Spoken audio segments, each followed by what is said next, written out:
봉독한 이 말씀 가지고 나라를 견고하게 한 지도자, 이러한 제목으로 함께 은혜를 받고자 합니다. 나라를 견고하게 한 지도자. 8일 전 2월 24일 새벽에 러시아가 우크라이나를 침공했습니다.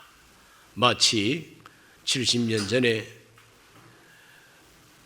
6월 25일 새벽 4시를 기해서 38선 천역에서 포격을 하면서 침공해왔던 6.25 사변과 같이 우크라이나의 2월 24일 사변이 터진 겁니다. 민간인이 살고 있는 아파트에도 무차별 포격을 하고 이렇게 인명을 살상하는 무서운 침공이 시작이 됐습니다. 러시아 대통령 푸틴은 독재자입니다. 20년 넘게 혼자서 대통령하고 있습니다. 한 3일 내지 4일만 공격해 들어가면 항복할 줄로 알았습니다. 그러나 3, 4일을 지나도 끄떡없고 오히려 우크라이나 국민들이 똘똘 뭉쳐서 항거하기를 시작했습니다. 미국은 러시아하고 우크라이나의 전력 차이가 너무 크니까 이건 게임이 안 된다. 그러므로 대통령한테 우리가 피할 길을 열어줄 테니까 미국으로 비행기 타고 피난 오너라. 그랬더니 나는 무임승차를 원치 않는다고. 나는 내 민족과 함께하겠다고. 그래서 젤렌스키 대통령과 그 영부인, 그 가족들까지 떠나지 않습니다. 수도 서울을 떠나지 아니하고 사수하겠다고. 군복으로 갈아입고. 전직 대통령도 총 들고 나왔습니다. 전직 대통령도 총 들고 나왔습니다.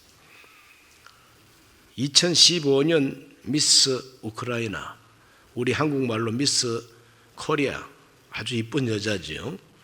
그 이쁜 여자도 총 들고 나왔어요. 이쁘면 뭐합니까?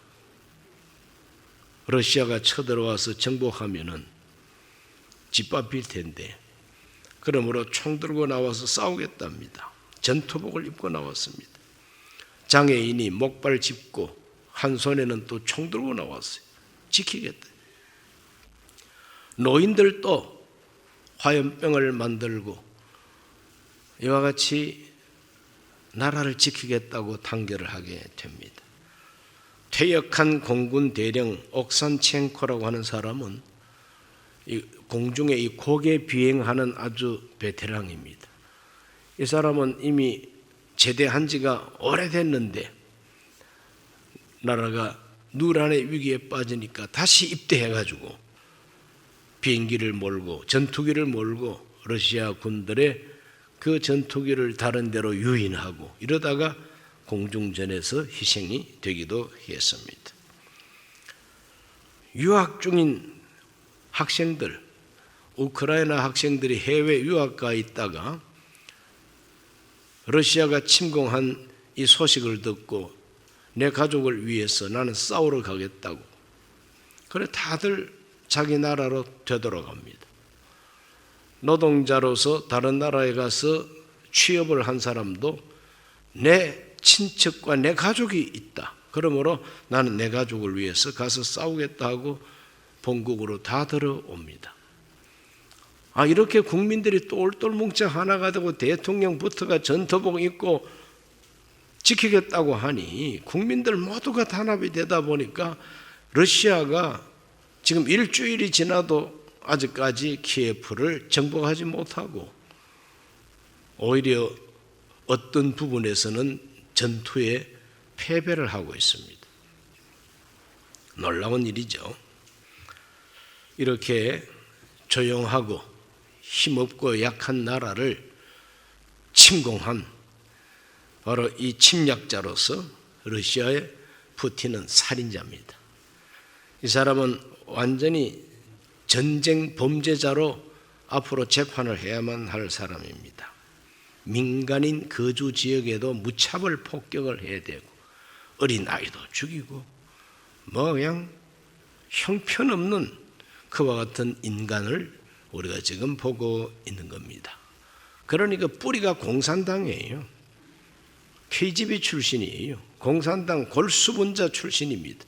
이 사람이 독재를 20년 이상 하면서 침략 본능이 어디 갑니까? 우리나라 6.25 남침할 때도 소련제 탱크 몰고 왔듯이 이번에도 탱크를 가지고 들어갑니다.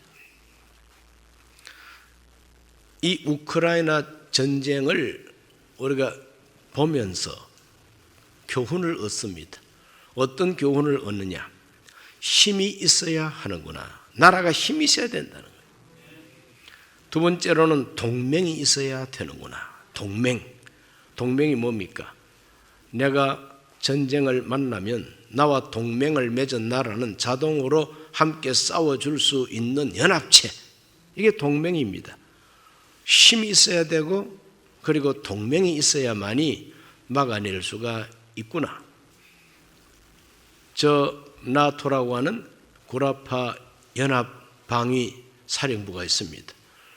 그 나토에 가입된 나라들이 우크라이나가 침공을 받아도 거기에 가서 전쟁을 할 수가 없습니다. 법적으로. 왜?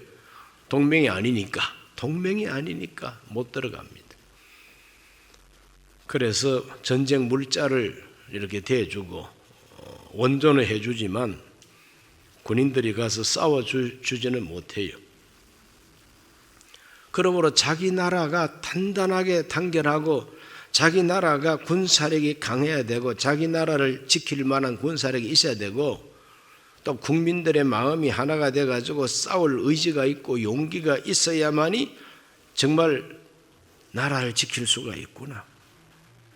그렇게 강력한 러시아가 군사를 가지고 침공해 들어와도 이렇게 버틸 수 있는 것은 정신의 힘이 있고 애국심이라는 힘이 있고 싸우겠다고 하는 용기가 있으니까 버티고 있지 않습니까? 이와 같은 걸 생각할 때에 교훈을 얻게 되는 것입니다. 이와 같이 고난당하는 전쟁으로 고난당하는 우크라이나를 우리가 도와야 됩니다. 국가 차원에서도 원조를 보내야 되겠지만 개인적으로도 정말 목숨 걸고 싸우는 그 국민들 밥 한 끼라도 대접하면서 힘내시오. 우리가 있습니다. 응원합니다. 사랑을 나타내야 됩니다. 단체는 단체대로, 교회는 교회대로 도와야 됩니다. 왜 그런가? 우리 대한민국은 세계에서 가장 많은 원조를 받은 나라입니다. 이걸 잊어서는 안 됩니다. 우리 오늘 이 시대 대한민국이 언제부터 이러한 나라로 잘 살게 되었을까요?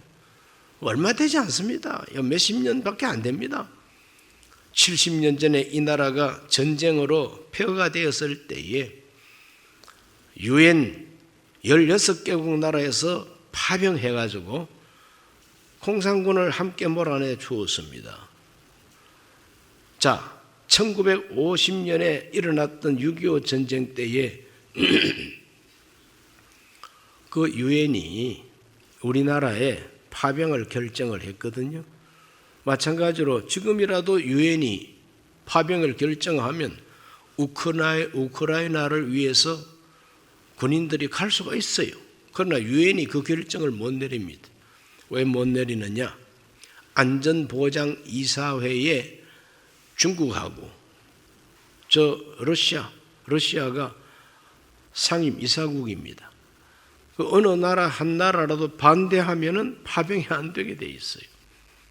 그렇기 때문에 지금부터 70년 전에 6.25 전쟁 때에 유엔군이 한국에 파병이 됐다는 것은 기적이죠.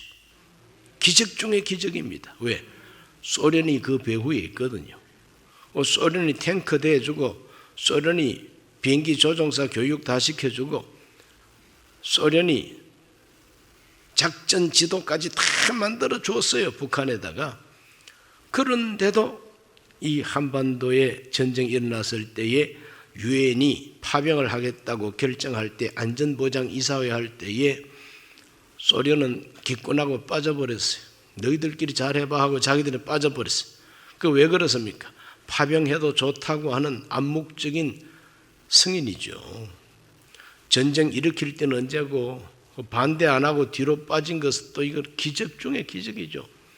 그 어떤 분들은 설사가 나가지고 화장실 댕기다가 못 갔다 이런 말도 있고, 어떤 사람은 교통사고 나가지고 회의 시간 놓쳤다고 이렇게 해석한 사람도 있는데, 그건 다 말짱 잘못 짚은 소리고, 스탈린이라고 하는 노회한 이 정치인이 이 극동아시아에 전쟁 일으켜서 미국의 발을 묶어두고 세계의 유엔의 발을 저기다가 극동에다가 묶어두고 자기들은 동구라파에 있는 여러 나라들을 확실하게 위성국가로 만들고 공산화를 다지기 위한 작전이었다 이 말이죠. 그러므로 이 바둑을 두는 것처럼, 장기를 두는 것처럼 이 스탈린의 머릿속에 있는 그 작전에 휘말려서 희생당한 것이 바로 우리 한반도예요. 이게 바로 국제공산당이 했던 일인 것입니다. 우크라이나가 지금 공격을 받아도 유엔이 못 가는 것은 바로 러시아와 중공이 반대하기 때문에 못 가는 거죠. 발만 동동동 구르고 있습니다. 그러나 동맹이라는 게 있어요. 지금 우리나라는 한미동맹이라는 게 있습니다. 한국하고 미국이 군사 동맹을 딱 체결하고 있어요. 그래 만약에 또다시 6.25 전쟁처럼 전쟁이 터진다 그러면 미국은 자동적으로 개입할 수 있고 여기에 미군이 들어와서 우리하고 같이 싸울 수가 있는 법적인 조건, 동맹이 다 돼 있단 말이죠. 그러면 이러한 동맹을 잘 지키고 이런 동맹을 키우고 이런 동맹이 더 든든하도록 해야 되잖아요. 이 동맹이 느슨하고 끊어질까 말까 이렇게 해가지고는 전쟁이 터지더라도, 아무리 동맹이라 할지라도 전쟁이 터져도 뭐 그동안에 너희들 우리 무시하고 동맹 무시했잖아, 뭐 잘해봐, 물자는 대줄게 뭐 이라고 말면은 참 더 고생을 하게 돼 있죠. 이와 같은 때에 우리는, 대한민국은 세계에서 가장 많은 원조를 그때 받았어요. 70년 전에 16개국에서 군인들만 온 것이 아닙니다. 대한민국 민간인에 대한 구호 결의까지 했어요. 유엔이 구호 결의, 민간인들의 피해를 어떻게 하든지 도와주기 위한 민간인 구호 결의까지 하고, 그래서 NGO 단체라고 이와 같이 국가가 직접 경영하는 단체가 아니고 이와 같은 구호 단체들이 130군데가 넘는 이 구호 단체가 우리 한국을 도와주었습니다. 그래서 세계에서 제일 원조를 많이 받은 나라가 대한민국이에요. 그 원조 덕분에 6.25 전쟁도 이기고 그 6.25 전쟁의 피해를 본 수많은 고아들, 부서진 산업시설, 이 가난한 세계에서 제일 가난했던 우리 대한민국이 온 세계 구호와 원조와 도움을 딛고 오늘의 대한민국으로 일어설 수가 있게 됐단 말이죠. 이런 걸 생각할 때에 우리가 정말 은혜를 갚는 마음으로라도 전쟁을 만난, 침공을 당하는 이런 나라에 대해서 우리들은 마음을 열고 협조하고 구호하고 원조해야 마땅하다 하는 것을 우리가 기억해야 될 줄로 믿습니다. 세계인들의 구조를 지금 우크라이나가 기다리고 있습니다. 그래서 한국에 있는 주한 우크라이나 대사관에서는 우리를 도와주십시오 하고 하나은행에다가 구자를 만들었어요. 그래 다음 주일 주보에 그 구자 번호를 잘 인쇄해서 우리 성도들한테 광고를 할 테니까 거기에다가 개인적으로 후원금을 보낼 수가 있어요. 또 교회적으로 성금을 모으면은 그 모은 것을 우리 국민일보에 보내면은 국민일보를 중심으로 한국 구호단이 또 모금을 하고 있습니다. 우리가 지진이 났을 때 다른 나라에 큰 화산이 터졌다든지 고난당할 때 우리 교회는 늘 참가했어요. 이번에 이 우크라이나 전쟁에도 우리들은 후원에 동참해야 될 것입니다. 유엔이 창설된 이후에 가장 큰 열매를 맺은 것이 한국에서 일어났던 6.25 전쟁 때에 16개국이 동참해서 이 나라를 지키고 자유를 지키고 그 열매로 세계 10대 경제대국으로 우뚝 설 수 있게 된 것은 유엔을 만든 가장 큰 열매입니다. 그러므로 우리 대한민국은 유엔이 낳은 자식이나 마찬가지입니다. 그 왜 그런가? 2차 세계대전 끝났습니다. 만약에 유엔이 우리나라를 인정해 주지 않고 국제적으로 이 나라를 인정해 주지 않았으면 우리는 계속 일본으로 남아있든지 아니면 중국에 편입이 됐든지 아니면 소련에 편입이 됐든지 대한민국은 없습니다. 그러나 유엔이라고 하는 이 국제 정말 기구가 대한민국을 독립시키고 대한민국의 정부를 승인해주고 그래서 여권 발행을 해서 서로가 무역하고 교류하고 외교관을 보내고 정상적인 나라로 인정해 줬기 때문에 우리나라가 이만한 나라가 될 수 있었다 이 말이죠. 그러한 역사를 우리가 늘 잊어버리지 말아야 될 줄로 믿습니다. 젤렌스키라고 하는 그 우크라이나 대통령이 대한민국에 대해서 아주 좋은 이미지를 갖고 있어요. 그래서 젤렌스키 대통령이 뭐라고 말을 했느냐? 발전할 수 있고 강해질 수 있고 자유로운 나라가 될 수가 있다고 하는 것을 한국이 보여줬다. 그러므로 대한민국은 우크라이나의 아주 좋은 본보기가 되는 나라다. 그러므로 한국을 존경하는 대통령입니다. 우리도 한국처럼 될 수 있지 않느냐. 한국도 완전히 폐허가 된 곳에서 저렇게 일어나서 발전하고 자유로운 나라가 됐으니 우리도 그렇게 자유로운 자유민주국가가 될 수가 있다. 우리 한국이 모델 케이스가 좀 되어 있습니다.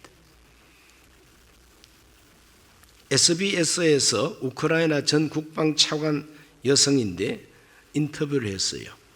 그럴 때 SBS에서 인터뷰하는 우크라이나 전 국방장관 차관이 이렇게 말했습니다.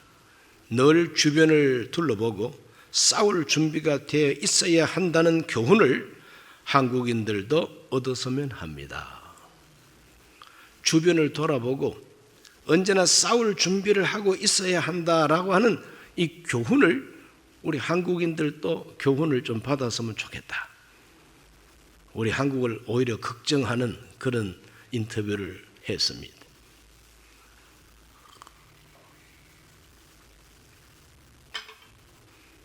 또다시 제2의 6.25와 같은 침공을 받아서는 안 되겠죠. 그래서 오늘은 정신을 차리고 깨어 있어야 된다는 겁니다. 옛날 로마 시대에 유명한 베제티우스라고 하는 사람이 있었습니다. 이 베제티우스라고 하는 이 사람은 평화를 원하거든 전쟁을 대비하라 이런 말을 했어요. 평화를 원하느냐? 그러면 전쟁을 대비하라. 요즘 우리 한국 사회에서 가장 유행하는 말이 평화입니다. 평화. 뭐 평화재단, 뭐 평화포럼, 뭐 평화. 다 평화입니다. 그런데 진정한 평화를 원하면은 전쟁을 준비하라는 겁니다. 이 전쟁을 준비하라 이 말은 전쟁하라는 말이 아니라 전쟁이 일어나더라도 그 전쟁을 막아낼 수 있어야 평화를 지킬 수가 있다는 것입니다. 아무리 내가 평화 원하고 평화가 제일 좋은 줄 알고 평화는 좋은 것이요. 그러나 내 이웃에 있는 원수가 우리 적들이 평화를 원치 아니하고 전쟁을 일으키면 그럼 어떻게 하면 됩니까? 그래도 평화 타령하면서 아무런 대비 없이 있어야만 되겠느냐 이거죠. 그래서 진정한 평화를 원하면은 전쟁을 준비하라. 그래서 상대방이 전쟁할 수 없도록, 상대방이 전쟁할 마음을 못 가지도록 강해야 이긴다 이 말이에요.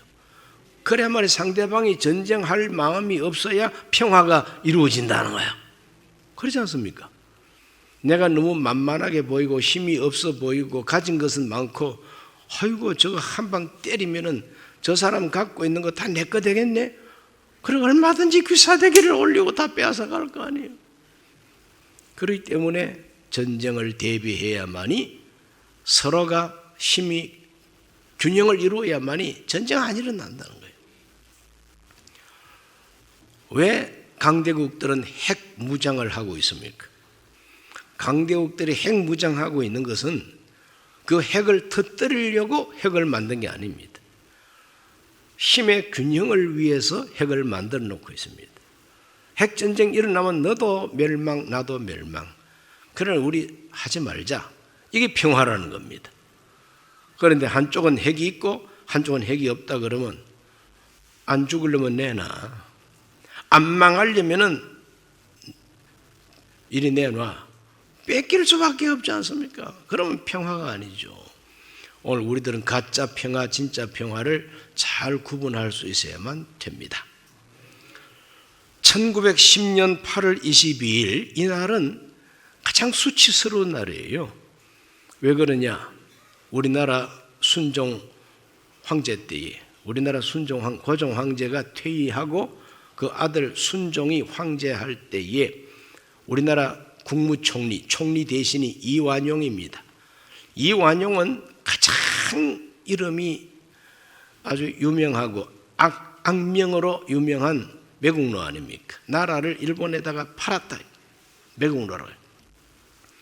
1910년 8월 20일 일본 제국이 제시한 항복 문서, 완전히 나라를 일본 천황 폐하에게 영구히 바칩니다 하는 그 항복 문서를 내놓을 때의 조건을 탁 적었을 때 누가 사인했느냐? 총리 대신 이완용이 사인을 했기 때문에 매국노의 대표자가 되어버린 거죠. 비밀을 알고 보면 다 조선 왕실이 팔아먹은 거예요. 고종 황제, 순종 황제, 이 왕실이 무능해가지고 나라를 일본에게다가 갖다 바친 거예요. 그럴 때 이 총리 대신 이완용이 그 국제적인 서류 아닙니까? 그게 항복 문서에다가 사인을 탁 하고 뭐라고 말을 했느냐? 아주 유명한 말을 했어요. 너무 유명한 말이니까 한번 따라해 보시기 바랍니다. 아무리 나쁜 평화라도 전쟁보다는 낫다. 이는 다 조선의 평화를 위한 것이라 그랬어요. 이 조선의 평화를 위해서는 아무리 나쁜 평화라도 전쟁보다는 낫다 하고 사인을 했어요. 나쁜 평화라 이 말이죠. 양심이 요만큼 남아있으니까 나쁜 평화라는 건 압니다. 그럼 아무리 나쁜 평화라도 전쟁보다는 낫다 하고 나라 팔아치우는 일에 제일 앞잡이 노릇을 하고 하수인 노릇을 했던 사람이 이완용입니다. 그래서 후손들까지라도 이완용을 부끄러워하고 있는 것이죠. 싸울 힘도 없었고 싸울 용기도 없었던 구한말, 조선왕실, 그 평화는 평화가 아닙니다.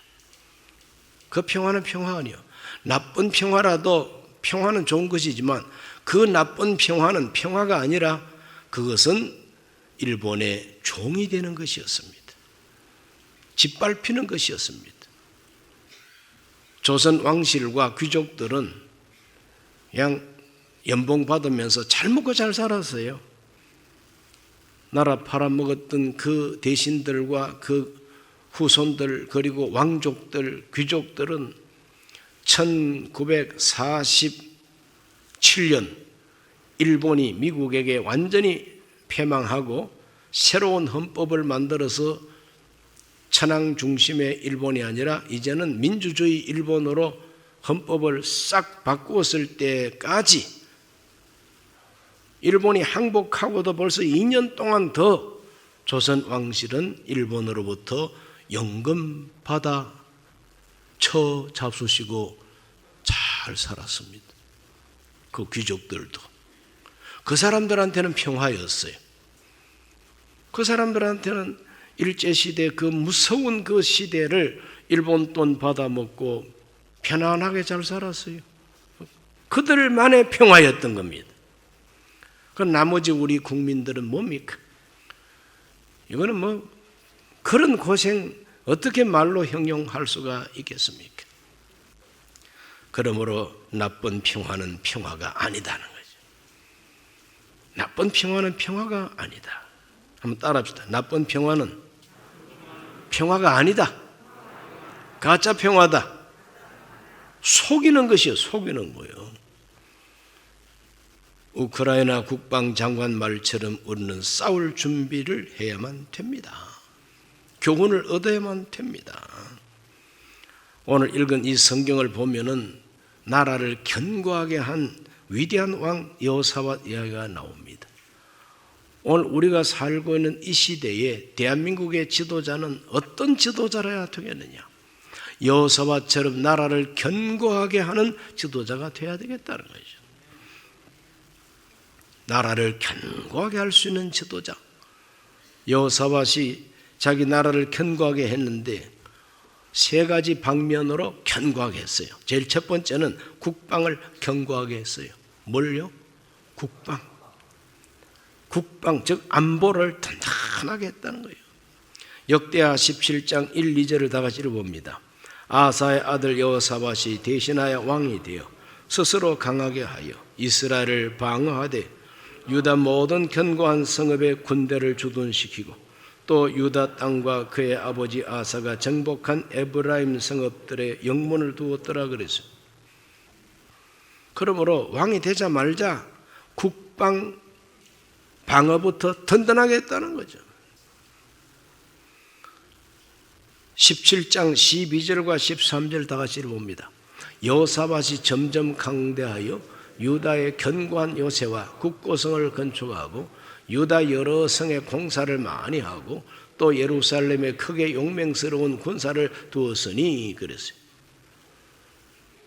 아주 용맹한 군사들을 두었는데 이 군사들 숫자를 세보니까 106만이요. 106만. 그때 당시에 106만. 요즘 우리나라는 60만 대군도 안 돼요.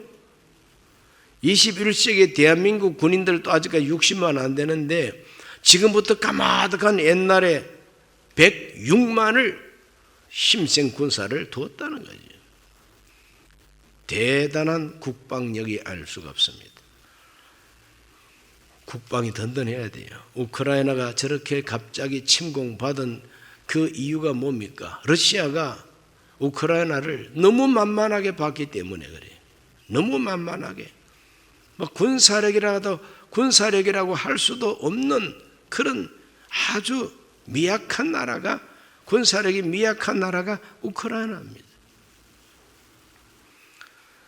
그럴 때 이와 같이 공격을 당할 수밖에 없는 거죠. 침공을 받는 겁니다. 그러므로 우리 대한민국은 국방을 더욱 든든히 견고하게 할 수 있는 안보의식이 투철한 이런 지도자가 나라를 다스려야 국민이 안심하고 살 수 있지 않겠어요?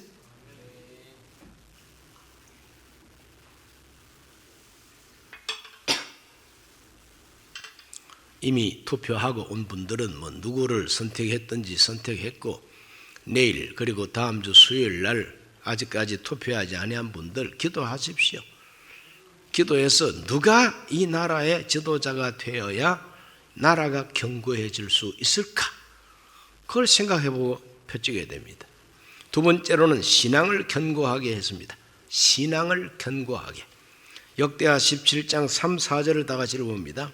야훼께서 여호사밧과 함께 하셨으니 이는 그가 그 조상 다윗의 처음 길로 행하여 바알들에게 구하지 아니하고 오직 그 아버지 하나님께 구하며 그의 계명을 행하고 이스라엘 행위를 따르지 아니하였음이라 그랬습니다. 아주 신앙을 견고하게 했습니다. 하나님 말씀대로 순종하는, 하나님을 섬기는, 바알과 아세라 우상 숭배하지 아니하고 하나님만 섬기는 하나님의 계명을 따르는 이와 같은 신앙을 견고하게 했다는 것입니다. 오늘 이 시대의 우리나라 지도자도 우상 숭배하지 말고 부닥거리 하지 말고 요행을 믿지 말고 하나님을 믿고 의지하는, 정말 기도하는, 그런데 과거에 뭐 장로님 2분이나 대통령 해봤지만 신통하지 않더라고. 그런데 속 내용을 들여다보면 그분들이 기도를 많이 하는 믿음의 사람들이 아니었어요. 그러므로 진실로 하나님 앞에 기도하고 진실로 하나님께서 택한 이러한 분들이 앞으로 나라를 다스려야 되는 것이고, 대통령뿐만 아니라 국회의원, 판사, 검사, 검찰, 뭐 온갖 이 나라 각 요소마다 정직하고 하나님 말씀대로 순종하는, 기도하는 이런 사람들이 나라의 아주 중요한 자리를 잘 지킬 때에 나라가 견고해진다는 것이죠. 견고한 나라를 세울 수 있는 분이 되어야 됩니다. 17장 6절을 한번 읽어보겠습니다. 그가 진심으로 야훼의 길을 걸어 산당들과 아세라 목상들도 유다에서 제거하였더라. 전심으로, 그가 전심으로 하나님의 길을 걸어갔다 그랬어요. 전심으로. 전심이 뭡니까? 전호연 목사 마음이 전심입니까? 오늘 우리들은 하나님 마음에 온 마음을 기울여서, 온 정성을 기울여서 하나님을 섬기는 길로 걸어갔던 이 여호사밧과 같은 그런 지도자를 세워주시기를 기도해야 될 줄로 믿습니다. 아직까지 그러한 사람이 없다면 앞으로 그렇게 되기를 오늘 기도해 드려야 될 줄로 믿습니다. 세 번째로는 국민 교육을 견고하게 했어요. 국민 교육을 견고하게. 역대하 17장 7절을 다 같이 읽어봅니다. 그가 왕위에 있은 지 3년에 그의 방백들 벤하일과 오바다와 스가랴와 르다넬과 미가야를 보내어 유다 여러 성읍에 가서 가르치게 하고, 뭘 가르쳤느냐? 9절입니다. 그들이 야훼 율법책을 가지고 유다에서 가르치되 그 모든 유다 성읍들로 두루다니며 백성들을 가르쳤더라 그랬어요. 여호사밧 자기 자신만 하나님을 섬기는 것이 아니라 백성들에게 이것을 교육시켰다는 거예요. 국민 교육을 든든하게 한 겁니다. 국민 교육을 견고하게 하지 않고는 나라의 미래가 없는 것이요. 유엔이 우리 한국의 민간인을 돕기 위한 프로그램을 경영할 때에 우리 한국의 미래를 위해서 정말 크게 도와준 게 뭐냐 하면은 1951년부터 대한민국의 곳곳마다 학교를 지어 주었습니다. 전쟁으로 말미암아 불타버리고 무너지고 했던 이 모든 그 학교, 교사, 이 건축, 건물을 갖다가 판자를 가지고 세우더라도 학교를 세워준 거예요. 그래서 전쟁하면서도 학교 다니고, 전쟁하면서도 교육을 하고, 전쟁하면서도 대학생들 군대 안 데려가고, 그래서 키운 일꾼들이 이 나라의 산업의 일꾼들이 됐다는 거예요. 국민 교육에 성공해야 됩니다. 그러나 현재 우리 대한민국은 국민 교육에 크게 실패해 버렸어요. 왜 실패했느냐? 가르쳐야 할 원칙을 가르치지 아니하고 가르치지 말아야 할 이상한 김일성 주체 사상을 가르쳐가지고 역사 의식부터가 벌써 그냥 삐딱하게 그냥 꺾어져 버렸어요. 불거스레 좌경화돼 버리고 말았습니다.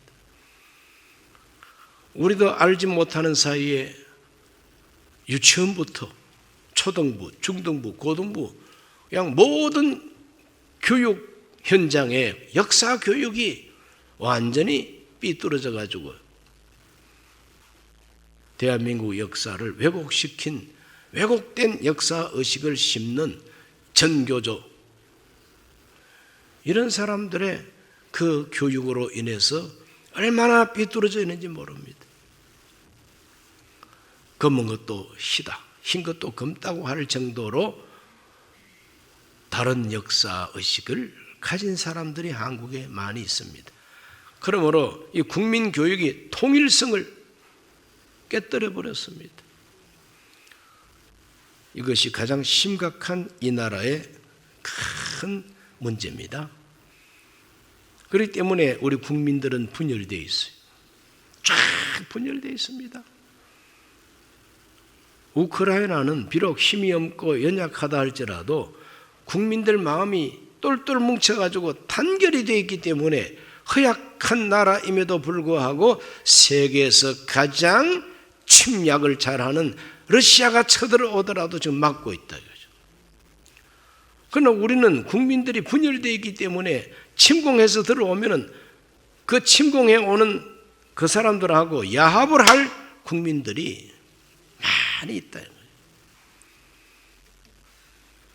이거 정말 제일 위험한 겁니다. 제일 위험한 겁니다.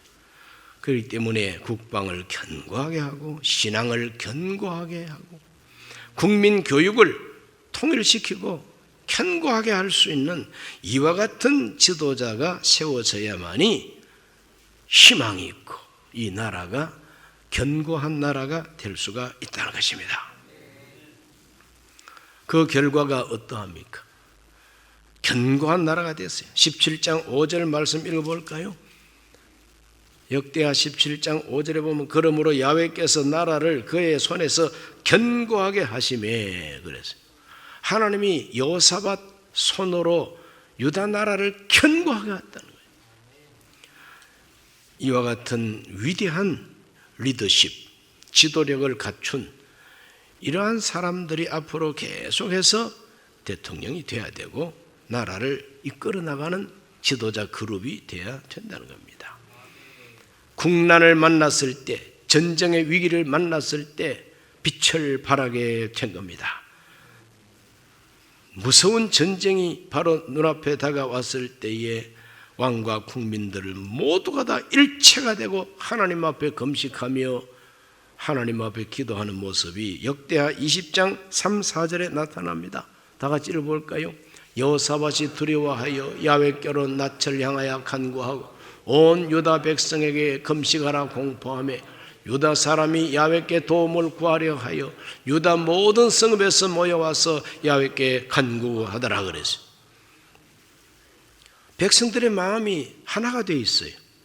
그러므로 환난과 위기를 만났을 때 그들은 도망가지 아니하고 지도자들을 비난하지 아니하고 모조리가 똘똘 뭉치고 금식하면서 하나님 앞에 간구했다는 거죠. 이게 벌써 신앙 교육이 잘 되고 국민 교육에 성공을 했기 때문에 환난 당할 때는 하나님께 부르짖어야 된다는 이 신앙, 이 믿음이 통일되어 있는 거죠. 그래서 하나님 앞에 그들은 간절하게 기도할 때 뭐라고 기도했느냐? 역대하 20장 12절 말씀, 우리 하나님이여 그들을 징벌하지 아니하시나이까? 우리를 치러 오는 이 큰 무리를 우리가 대적할 능력이 없고 어떻게 할 줄도 알지 못하고 오직 주만 바라보나이다. 오직 주만 바라보나이다. 하나님만 바라보는 겁니다. 예루살렘을 지키는 군사가 106만이 있다 할지라도 군사력을 의지하지 아니하고 하나님이 도와주셔야만 된다고 하는 이 믿음 가지고 금식하면서 부르짖는 이 국민들을 여기서 발견하게 되는 것이죠. 하나님께서 그들과 함께 하셨습니다. 부르짖는 그들을 위해서 하나님이 싸워주셨습니다. 그래서 그 연합군을 다 물리치고 승리를 얻게 됩니다.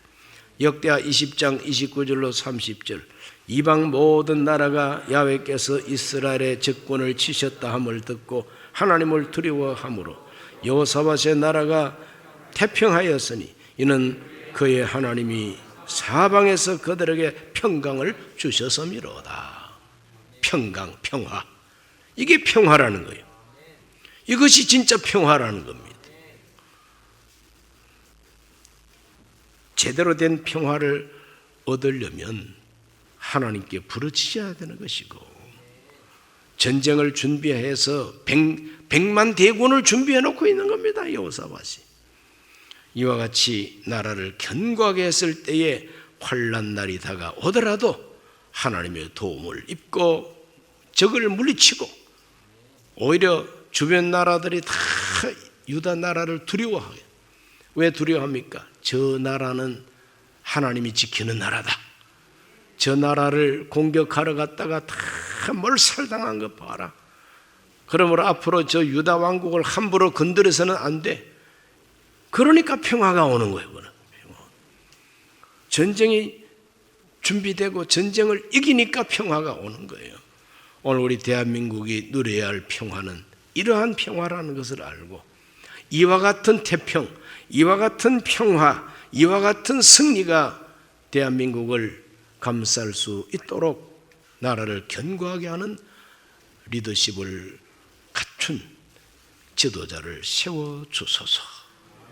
기도하는 이 밤 되기를 주의 이름으로 축원합니다.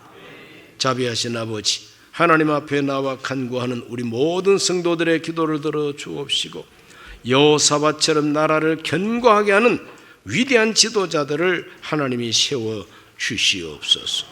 예수님 이름으로 기도하옵나이다. 아멘.